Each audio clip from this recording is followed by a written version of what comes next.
সমস্ত অংশের মানুষ গর্জে উঠুন। এ লড়াইকে আরো বেশি দূর জবাব দাও। বেকারদের কর্মসংস্থানের প্রশ্নে যুব সংগঠন ডিওয়াইএফআই লড়ছেই লড়বে। ডিওয়াইএফ লড়বে। ইনকলাব শ্রমিক কৃষক ইনকলাব জিন্দাবাদ।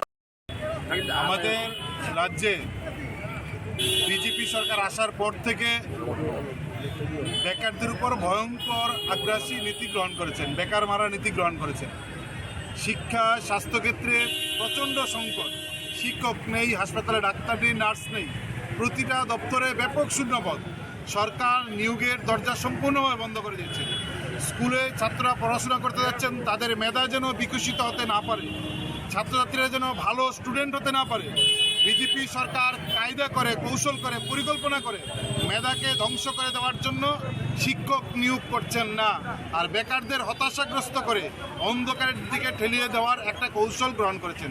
তার বিরুদ্ধে কাজের দাবিতে, কর্মসংস্থানের দাবিতে টেট 1 টেট 2 পরীক্ষা প্রতি বছর নেওয়া, সে নার্স নিয়োগ করে, ডাক্তার নিয়োগ করে, তার সঙ্গে হচ্ছেন এই দাবি যখন আমরা রাখছি, তার সঙ্গে আমরা দাবি করছি গোটা রাজ্যে নেশার কারবারি, মানব প্রচারকারীর সংখ্যা বহু করে বাড়ছে, ব্যাপক আকার ধারণ করছে।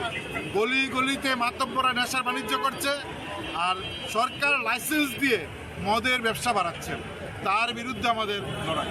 এবং যেখানেই এই কালোবাজারিরা, মানব পাচারকারীরা, নেশাকারীরা গ্রেপ্তার হচ্ছেন, সেও হচ্ছে বিজেপির নেতা গ্রেপ্তার হচ্ছেন। ফলে এই অবস্থায় দাঁড়িয়ে বিজেপি একদিকে বেকারদের মারছেন, অন্যদিকে রাজ্যের মানুষকে অন্ধকারে ঠেলে দিচ্ছেন, নেশায় গোটা রাজ্যকে ডুবিয়ে দিচ্ছেন। আর তার সঙ্গে হচ্ছেন খেলার মাঠকে গেরুয়াকরণ করে দুর্নীতিকে আষ্টে পৃষ্ঠে বেঁধে দিচ্ছেন। তার বিরুদ্ধে আমরা রাস্তায় নামছি, মানুষকে আহ্বান করছি নেশার বিরুদ্ধে, কাজের দাবিতে, খেলার মাঠকে মুক্ত করতে, সুস্থ পরিবেশ তৈরি করতে। বিজেপি